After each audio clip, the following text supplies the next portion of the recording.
All right, welcome to the Payback Insurance training call. Today, we are going to go over how to build the value of a mortgage protection policy, how to price condition them for a mortgage protection policy, and then how to close a mortgage protection policy as well. If we have some extra time, we'll talk about how to do the same thing with IULs. IULs building the value is a lot easier because you're going to share your screen and the illustration does all the work for you. All you have to do is just explain it to them and it will do all the work for you. Trust me, it is super easy. So building the value. Now, where do we start building the value? Okay. First of all, at the very beginning of the appointment, you're literally, it's the information part of it, right? And the credibility part of it. The number one thing you want to build the value of is yourself first, right? Because who are they buying the policy from? They're buying it from you. And the reason why they're buying it from you is because they like you. They love you. They want to buy something from you because the glass guy that they talked to might have not explained it the right way. Maybe he was a jerk or she was a jerk. Maybe they just were a new person and they just didn't connect with that person. So you have to build the value of you first. Now, how do you do that? Well, through credibility for one. Number two, asking the right questions. Number three, going in it with an attitude of, I want to help this person not get paid. If you have commission breath, they're going to feel that and they're not going to buy anything from you, right? And that may be a reason why the previous agent wasn't able to help that family, okay? And the reason why I say build the value first is because if you think about it, some of the leads that you guys are working are older leads, right? They're 6 months old, they're 12 months old, they're super cheap leads. We start everybody on cheap leads, right? Why not? That's how I broke my teeth. And so those leads have filled out the form 3 months ago, 6 months ago, 10 months ago, 12 months ago. And so if they haven't bought from an agent before, there has to be a reason why. And maybe it's because they didn't build the value of themselves properly. And so how do you do that? Well, for one, you have to have credibility. You have to have credibility in who you are, what you say, and what you got, right? So first of all, the best way to do that is just to send them over your credentials. Make sure that you can do that through an email. What I did before I had a CRM was I would put together a little folder on my computer with a picture of me, professional picture of me. I would have a sheet of the carriers, a copy of all the carriers that I work with. And then I would also have a copy of my license for that specific state. So in each folder of the state that I'm licensed in, I would put a copy of my license, a picture of me, and I would put a copy of the carriers. And what I would do is I'd say, okay, do you have access to your email right now? Yes, I do. Okay, perfect. The state of Massachusetts says that since we're doing this over the phone, I need you to lay eyes on my license. Okay. The reason why I blame the law on that is just simply because I want them to do it, right? If I don't, then sometimes they're like, you know what, I can just check that out later on. And then when it comes down to asking for a social security number, then they say, well, I don't even know who you are. Well, that's kind of the reason why we wanted to, make sure that you saw my license, right? So you ask them if they have an email and then send it over to them and say, okay, go ahead and check your email. And when they go to check your email, you're gonna ask them, okay, what do you see there? Well, I see your license. Okay, great. And then explain everything to them in a little bit more detail, real softly and real friendly, right? On that license, you should see an NPN number or a license number. That's basically my social security number for my business. Okay, so now you have a little bit of personal information about me. The reason why I say it that way is because I want them to understand that, look, I'm going to ask you for your social security number. So if I'm already giving out my social security number for my business, that's a little bit of personal information about me. The next thing I'm going to show them is, look, that's a picture of me. And the reason why is because now they can put a face to the name. Who wants to talk to a stranger? Would you rather buy a car from a stranger or your friend? Probably your friend, right? So if they have a picture of you, Now they can put a face with the name, and now they're buying from a friend. Okay. The next thing that you want to have is a picture of the carriers. And that's the last thing that I like to talk about is the carriers. And then I use that to transition into going through the rest of the appointment. And I'm doing all of this right up front. I can either do it, well, let me back up. So when I go into the carriers, I'll say, okay, what else do you see? You see a picture of all those carriers? Yes. I'm partnered. Now, this is really going to build the credibility. I'm partnered with about 20 A-rated carriers, about 15 A-rated carriers, whatever number you want to say, nationwide. So what that allows me to do is shop around for you, customize something that best fits your situation and your needs, and most importantly, fits your budget. Now, what did I just do just by that simple phrase right there? I knocked out all my competition. I'm going to be the one to shop around for you. And guess what? I'm going to customize something that best fits your needs, your situation, and your budget. Now, what is the biggest concern with everybody that you get on the phone for? How much is it going to cost? That's the first thing they want to know. But that's the last thing that I'm going to tell them. I'm not going to tell them how much it's going to cost. I don't quote people. Quoting people does not get them coverage, right? Getting people approved gets them coverage and gets them protected, right? So I'm knocking out all the competition by letting them know that, look, I have access to almost every carrier out there. And what that allows me to do is shop around for you, customize something that best fits your situation, your needs, and most importantly, fits your budget. Now, that wall that's this big up, they just saw a picture of me, they saw my license, and now I'm going to customize something that fits their budget. I just built the value of myself and built credibility. Now I can go into the appointment. Now, when do you do that?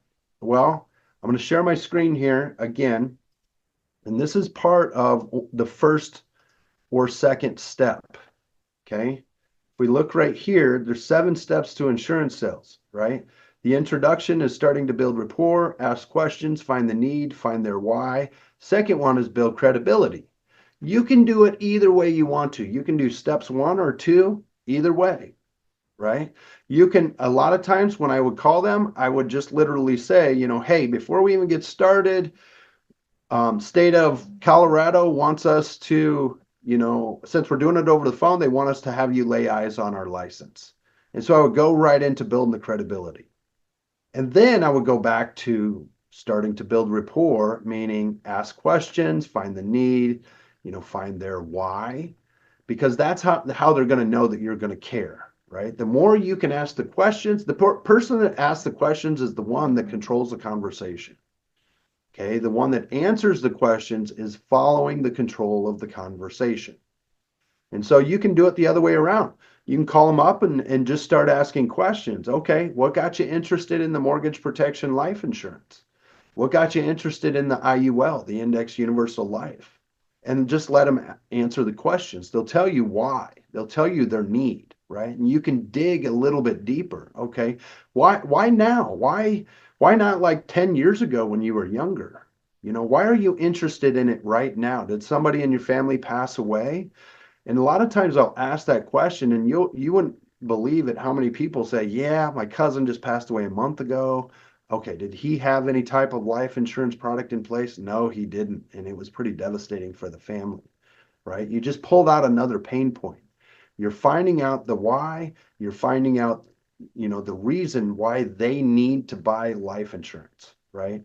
Then you're building credibility. Now you're going to sell yourself to them and the reason why they need to work with you.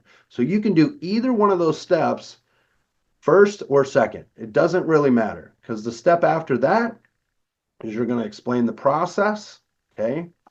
And you're going to go through the financial inventory. We're not going to go through all of that right now. And then after that, explaining the process just basically lets them know that, hey, we're going to take 5 minutes to ask you some finance questions, some medical questions. From there, I'll have an idea of which carrier may qualify you. And then we're going to jump into the application and get you in front of the carrier. That's how you're going to explain the process. And the reason why is simply because you want them to understand what's going to happen next, right? When there's surprises, that's when people don't like it and they don't trust you, right? When there's transparency, everybody trusts everybody. Okay, so explain the process, then you're going to go through the financial inventory. Now, after you go through the financial inventory, that's going to help you determine which carrier they may qualify for. Okay, because the reality of it is people say, well, I want a quote. I want a quote. I want a quote. Well, you can get 15 quotes, but if you only qualify for one of those, that's all that really matters, right? And so when they tell me I want a quote, I'll say, okay, I can actually do better than that for you. I'll get you a detailed price, but let's see which one of my carriers qualify you, because that's the most important part. I can get you quotes all day, sir, but if you don't qualify for any of those carriers because of your age and your health, we're kind of back to square one for. So when square one. So wouldn't you agree that the most important thing is to get you something that you're going to qualify for? Yes, right? So then once you go through the financial inventory, determine the carrier. Now what you're going to do is start going through the application. And then I'm going to use Americo as an example for this, okay? Because Americo is one of our favorite carriers, and they're fantastic. Their application is super easy to use. And so let's say that they're going into an IUL, okay? Or maybe an Americo CBO. Now, when you're building the value of the policy, it's good to know the benefits of the product, right? If you're going to go buy a tent, wouldn't you want to know the benefits of the tent compared to the other product out there? It's built from this type of material. It's going to stand up longer. It's got a 10-year warranty versus this one's got a 5-year warranty. You know, the pole holders are made stronger out of a stronger material. That's why it costs more, right? Now I have a choice of, do I want the cheap product or do I want the product that has a higher value that costs $20 more, right? So that's the purpose of building the value. At this point right here, this is where you're going to sell the policy to the client.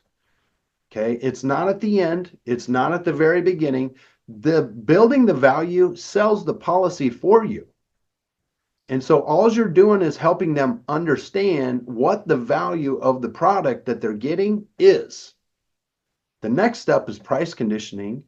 And then after that, we're just going to deliver the price and close the sale. Okay, so back up to building the value. They need to understand the value of the product, right? Now, is it better to understand the value of the product just by talking to them, or would it be helpful to talk to them and have them see it as well? Both. You want them to write down all the benefits of the policy. Why? Because we learn from our five senses.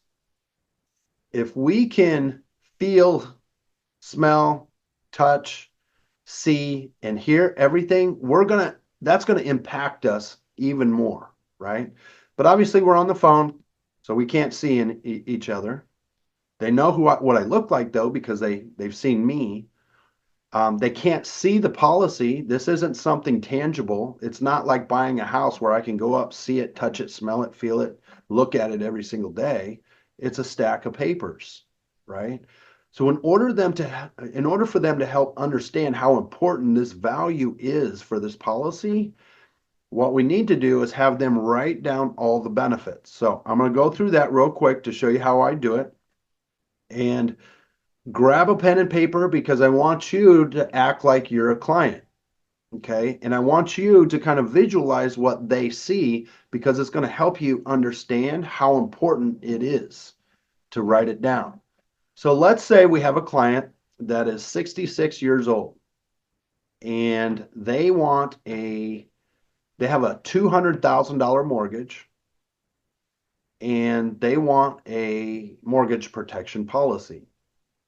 Let's say they qualify for term They qualify for a term policy, which also qualifies them for IUL, most cases, because they have the same underwriting guidelines. And let's say that their income, remember, when we go through the financial inventory, we want to know their income and their expenses because we want to know how much overage they have to be able to afford that, right? Let's say their income is, between the both of them, 10,000 a month. And let's say they have about $6,000 in expenses. So they got $4,000 left over per month to spend on whatever they need to. Okay. Now they have a $200,000 mortgage. And so what I'm going to do is I'm going to position it and say, look, there's a couple of ways we can attack your mortgage. We can do a full mortgage payoff. I have some clients, and I always like to put it on a third party. I have some clients that want to do a half mortgage payoff. And then I have some clients that once I tell them the value of this policy, they want to max out the coverage for this carrier. And this specific carrier will go up to 450,000. Okay, so I'm putting the full mortgage payoff in the middle of their choices. Okay, so they're not going to go for the top. They're not going to go for the bottom. They may choose the middle. Why do I do that? Well, most people, when you have three choices, most people pick the one in the middle. It's just the rule of thumb. It's just the way it happens. And so I kind of position it to put it right in the middle. And so what I'm going to do is I'm going to say, okay, you have a $200,000 mortgage. I don't know. I'm never going to tell them that they're going to qualify for something. I'm going to take it away and say, we may qualify you for this. We may not, but that's the whole purpose of filling out the application. But let me tell you about the benefits of the policy. Grab a pen and paper. What I want you to write down right now is we're going to start at 200,000. You can do a full mortgage pay, or you can do a max out policy at 450, but let's just, say you want to do a full mortgage payoff at 200,000. So write down the face amount is 200,000. All these benefits that I'm going to go over with you now are based off of the face amount.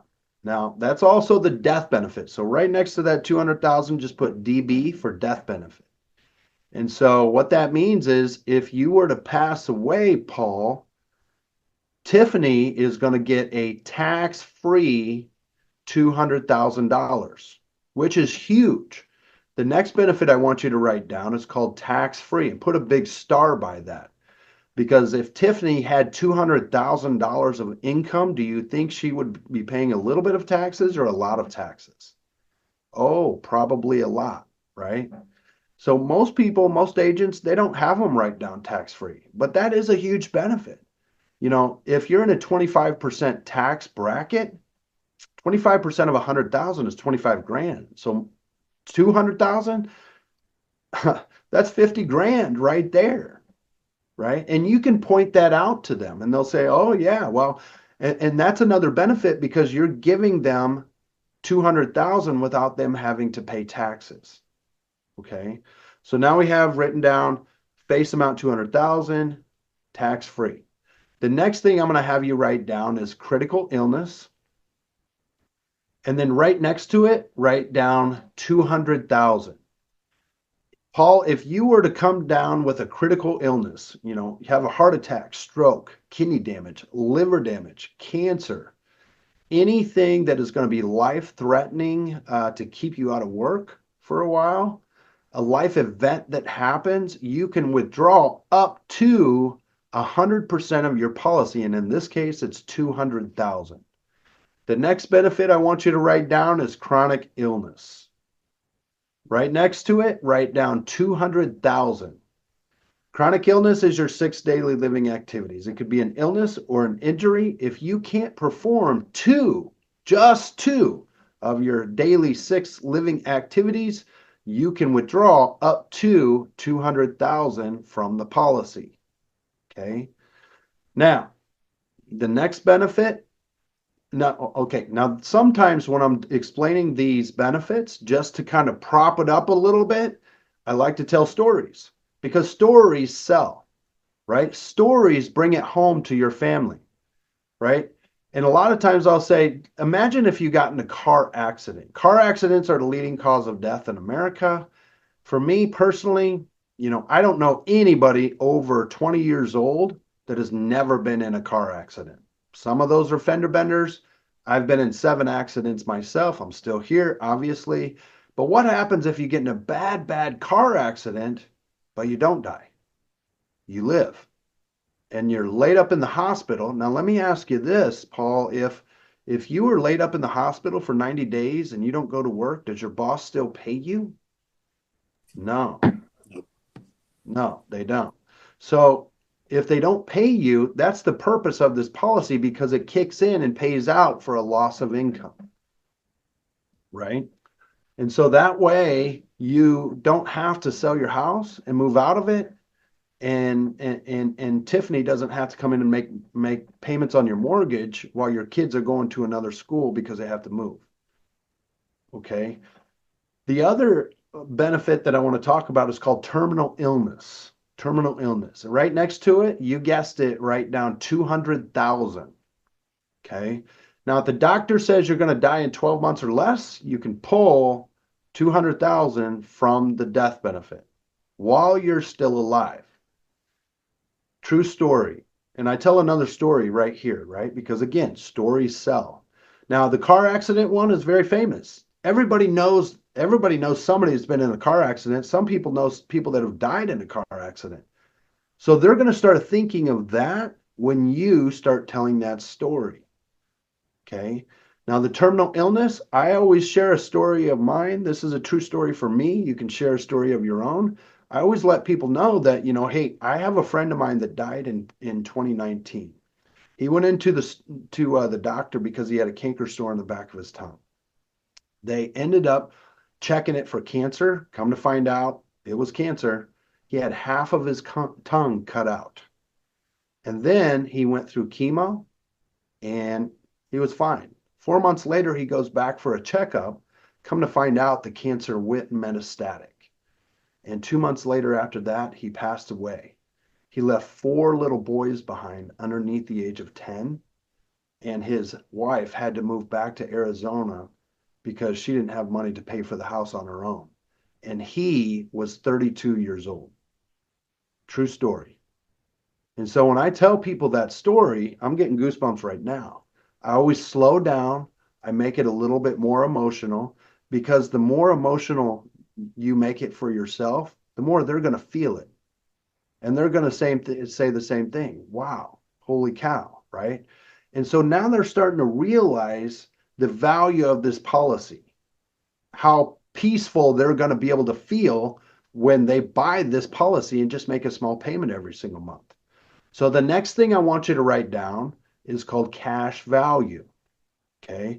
This policy not only serves you and protects your family, but you can also use it to borrow money from it and supplement a tax-free retirement if you so choose to. So this policy will grow with the market in an index and never lose you money. In fact, I don't have a license to lose you money. So as the market grows 12%, you'll get 12%. The market grows 8%, you get 8%. If the market drops below 15 or below zero, let's say it dropped 15%, you get zero. You don't get anything that year because nobody else did either. But guess what? You don't lose any money. You get to keep all of your money. Okay, so it grows cash value as well. Next benefit I want you to write down is this policy covers you for the rest of your life. You'll never have to buy another policy again. Ever, ever, ever again. Right now, you're 62 years old, Paul. When you're 70, guess what? You're still going to be paying as if you were 62 years old. Okay? It'll never go up. That's the next thing I want you to write down. Level premium. You've heard of those policies that after 5 years, because you're older, they think they can charge you more. Not this policy. When you're 70 years old, you're going to be paying as a 62-year-old. It'll never go up. Okay?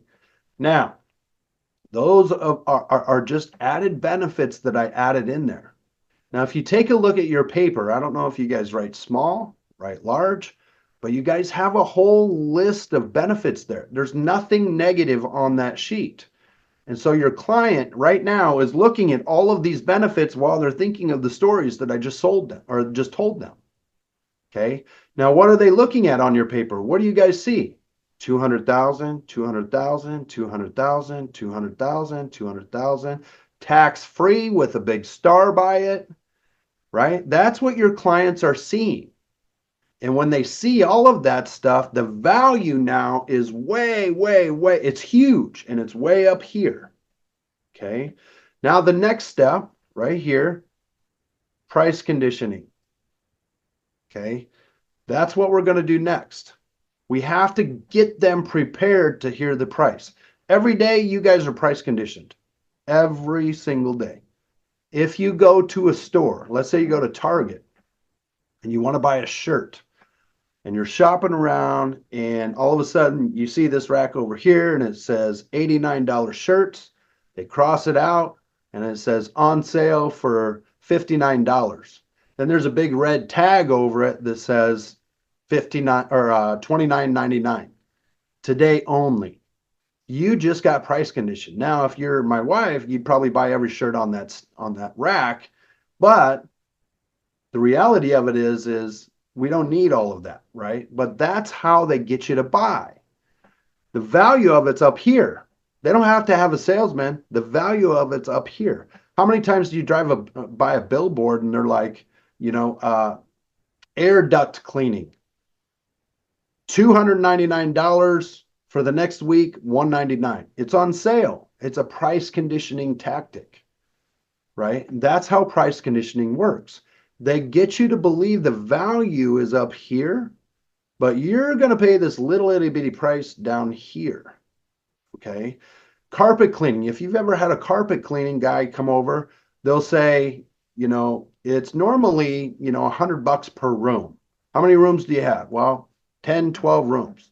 $1,200? Well, actually, today we can actually do the whole house for $299, right? That's price conditioning. Okay. Every day we get price conditioned. So how do you price condition life insurance? There's multiple ways that you can do it. Let's say you have a previous client that is older. Let's say our client right now, Paul, he's 62 years old, but maybe a week ago you had a client that was 68 years old and he bought a policy just like this. And because he's older and he's male, he paid 800 some odd dollars a month. Okay, you can share that story with them. Look, sir, look, Paul, you probably already know this might be a little budget, not so budget friendly. It never is. But I just want to share a story with you. I had a client that a couple weeks ago, he bought this exact same policy. He's a little bit older than you. He's 68, coming up on 70, and he's male, just like you are. And his policy was about a little bit over $800. And I let it sit there and sink in for a minute. I want to get some feedback. What are they going to say? What kind of sounds are they going to make? Are they going to go, ooh, holy cow? That's feedback to me, right? That tells me if I need to price condition them again. But they may say, oh, okay, well, not too bad, right? That tells you that, okay, they're prepared to pretty much buy it no matter what, because it's obviously going to be cheaper. Now, let's say I need to price condition them again, and they're like, oh my gosh, I can't afford that. You already know their budget. Remember, they got $4,000 extra per month. That's why we find that out. The rule of thumb is people will feel comfortable spending about 10% of their overage income, right? So at $4,000 extra per month, 10% of that is $400. That's the rule of thumb. They'll be right around there 9 times out of 10. So they may spend $450, they may spend $350, they'll be right around $400 usually, okay? That doesn't mean they won't pay more if the value is there. That doesn't mean obviously they're going to pay less, right? So if I need to price condition that guy again, I may tell him a joke. Say, okay, Paul, let me pull up some numbers here. Okay. Yours is going to be $650. Just joking, just teasing. And a lot of times when I do that, I get a little chuckle out of them. Oh my gosh, I thought I was going to have a heart attack or something like that, right? But I'm getting some feedback from them. Now, when I go to deliver the price, right? Because the next step is deliver the price and close the deal. Okay. So, how do I do that? When I go to deliver the price, I'm going to make the price seem super small. Okay. When I price condition them, I made the price stand way up there. The other guy, he paid over $800 for it. Yours is only going to be 650. Now, when I deliver their price, I'm going to say, oh, yours ain't that bad. I actually thought it would be more than that. Yours is only 398. Yours is only 369. Oh, that's not too bad. Yours is only 328. I'm not saying 328. I say 328 because 100 is a bigger number than 328, right? It's all about how you say it and what you say, right? So if we take out the 100 and we just say, oh, yours is only 328, not too bad. Now I'm just going to shut up for a minute. Let them sink in. They're going to say something. Most of the time, not every time, most of the time, the first person who talks loses. Doesn't always happen like that, but most of the time it does. So if you just let them sit there and think about it, your brain is going to be on fire. Your brain is going to be like, okay, let's go and let's close it. Let's do this. Let's do that. But their brain isn't. Their brain is thinking about, should I do this? Should I not do this? Should I go for this? What's my husband going to think? What's my wife going to think? You know, that's what they're thinking about. And so you have to let them process that information because this whole time, this whole call, they're waiting for the price. Now we've spent an hour on the phone together, an hour and a half maybe, and now they're finally finding out the price. Do I want to go through this whole process again, or do I just want to buy it at this price? So you got to let them, you got to put space in there, and it's going to feel uncomfortable. It's going to be dead, right? There's no space. You're going to hear crickets. And so when you tell them the price, just let it sink in. Make it seem super small. Now, if it's been 20 seconds, 30 seconds, and they haven't said anything, now you can just close it. Say, okay, the only thing we have left to do, we're almost done. You know, that way you already know that there's only 5 minutes left. And if it does take longer than 5 minutes, don't worry about it. Just tell them, I only got about 5 minutes left here. We just need to submit the request and then we're done. Okay? Yes. I didn't say anything more about the price. I just asked them an agreeing question, something that they would agree with me with. And then if they say, okay, I'm moving forward with the application, right? So the only thing that's left to do is just to submit the rest of the requests. We're actually only about 5 minutes from being done here, Paul. Okay? Sure. Okay. They just agreed that, okay, that price is fine. Okay. Then you just move on with the application. Now, couple of things to look at. One, this close is called a top-down close. I just gave them a top price on a full mortgage payoff, right? Now, let's say that I deliver the price and they say, I'm leaving it space there, and they say, that's just too much for me. I can't do that right now. Sometimes what I'll do, depending on the situation, is I'll bring back the pain points. Or I'll give them a choice to do half a mortgage payoff. Sometimes I'll do more, or sometimes I'll do both. Sorry. What do I mean by that? So let's play that out. So Paul, I know if that's a little bit unaffordable for you, how about this? I have some clients that want to do a half mortgage payoff. That would at least pay off half your mortgage. We can look at $100,000 worth of coverage for you. So that is going to be, actually, that one's not too bad.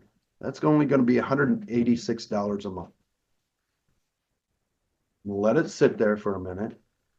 Now, the way I close them is I'm going to give them a multiple choice. They have two choices right now. Remember, with multiple choices, if they want to answer outside the box, they have to think outside the box. We don't want them to think outside the box. We want to keep them in the box. And so we just want to give them the answer and let them choose which one to pick. And so, okay, so it looks like at the beginning of the call, we had talked about how you wanted to make sure you protected Tiffany so that if something were to happen to you, you get hurt, sick, injured, pass away, it would pay off the mortgage. Again, the only thing we have left to do is to submit the request. We're about 5 minutes from being done. If you were to get approved, which one of those would you want to go with? The full mortgage payoff or the half mortgage payoff? I'm not saying the 398 or whatever I said and the 198. I'm not saying that. I'm saying the full mortgage payoff or the half mortgage payoff. We're not talking about price. We're talking about what it's going to do for them, right? Do we want to protect her with a full mortgage payoff or do we want to protect her with a half mortgage payoff? They're thinking about what they want to do. And they're thinking, how do I want to protect my loved one? And then you just let them sit there. Well, I think I'd rather do the full mortgage payoff. Okay, fair enough. And boom, I'm moving on. I'm not talking about it anymore. We're moving on. Okay. And once we move on, then it's a done deal because you've already prepared them with what's going to happen next. You told them you've already got the social security number, you've already got the driver's license information because you're at the payment stage in the application at this time. Now, or you're at the price stage at the application this time. So then, what you're going to do is get the payment information. And the way I get the payment information is this: I'll get on the payments page and I'll say, okay, now we're at the payment page here. Obviously, if you get approved, you got to pay for it. And do you want it to come out? And I just throw that like a little nugget out there. It's just a little bitty. Obviously, if you get approved, you got to pay for it, and they already know that. But I kind of make them feel stupid if they come back and say, well, I don't want to give you my payment information. Well, I just made them feel stupid because now they got to give it to me. So obviously, if you get approved, you got to pay for it. Do you want it to come out of a checking or a savings? Now, some applications don't have that right on the first part, but I like to warm them up with that question. Some of them put the financial institution first, and then at the bottom, it'll ask you for checking and savings. But I like to warm them up with the payment information by asking, do you want it to come out of a checking or a savings? Now they're starting to understand that, look, I'm getting serious about asking the payment information here. Well, I want it to come out of a checking. Okay. Which financial institution do you want to put on file? Which financial institution do you want to put on file? Not how do you want to pay for it? Not what bank are you going to use? What financial institution do you want to put on file? For one, it sounds super professional, and that's what you are. You're a professional. Number two, we're putting it on file. We're not taking a payment today, right? And then they'll tell me, they'll say, I bank at Wells Fargo. Now I'm going to use another professional tactic, and I'm going to go to Google, and I'm going to type in Wells Fargo, Colorado routing number. And it's going to tell me the routing number. And I'll say, okay, it pulls up a routing number here of 1, 2, 3, 4, 5, 6, 7, 8, 9. Can you grab something to verify that? Yes. And they'll say, well, I don't have a check available. No problem. They all have applications. I'll wait while you log into the application. I'm not saying can you, I'm telling them to, right? No problem. I can wait while you log into the application. Okay, perfect. And so then they'll say, okay, I got a route. What was the routing number? 1, 2, 3, 4, 5, 6, 7, 8, 9. Yep, that's what it is. Okay, perfect. What's the account number? Not what's your account number, what's the account number? Okay. When we say I almost slipped it out. You guys probably heard me. When you say your account number, remember, we're not asking for the personal information. It's the carrier that's asking for the personal information. So we want it to seem that way to the client. What's the account number? 1, 2, 3, 4, 5, 6, 7, 8, 9. Okay, let me verify that. 1, 2, 3, and then you verify it and say, okay, perfect. I'm going to move on to the next page and then just close out the deal. And that's how you close it. Okay, that's how you do a top-down close. Okay, let's talk about the three-price multiple choice close. Now, let's back up here. We built the value. How much time do we have? 10 minutes. Perfect. So we've already built the value. Okay. Now what's going to happen is we still got to close them, right? So we built the value. We price condition them. Look, Paul, I just got a guy. He's 68 years old. He's paying 800 and some odd dollars for this. Just got him approved for the same policy a couple weeks ago. But for you, I'm going to give you a few choices here. So you got your pen and paper handy still? Yes. Okay. So the first part, they always want to show, want us to give you a price at the maximum available, because sometimes people want to do the 450,000 because they just want extra coverage to leave behind as a last love letter to their kids. And so 450,000, that one's going to be 777. The next one I want you to write down is 200,000. That's going to be, you can put FM for full mortgage payoff. That one's going to be 368. The next one I want you to write down is a half mortgage payoff. Which one? And that's going to be for 100,000. Just write down HF for half, or HM for half mortgage. That one's going to be 168. Okay. Now notice I just said 168, 368. No hundreds are in there, right? Now they're sitting there looking at it on their paper. And I give them a little bit of time to think about it, right? Because you got to be comfortable with leaving space in there. Because if you go to close them right away, they haven't even made a decision yet. But you don't want to leave too long of silence there, because now you want to ask the closing question. And just say, if you, obviously no money's coming out today, but if you were to get approved, which one of those would you want to get approved for? 9 times out of 10, they're going to go for the one in the middle. Okay. And that's how you do a multiple choice close. Now, here's the next thing. Let's say you have a mortgage protection client. Paul's 68 years old. He has a $200,000 mortgage, but he does not qualify for a term, and he does not qualify for an IUL. So a lot of times when we're going through the financial inventory, we find that out, right? That's the whole purpose of the financial inventory, is to find out what they qualify for. And, Paul's got diabetes, he's on insulin, he's on 2 blood pressure medicines, and he's not going to qualify for a term policy. And so what I want to do now, I can kill the term policy and use that for price conditioning before I give him a top-down close. And so what I do is I say, okay, Paul, there's a couple of different ways that we can cover a mortgage here. One of them is called a full mortgage payoff, and the other one is called a payment protector. Okay.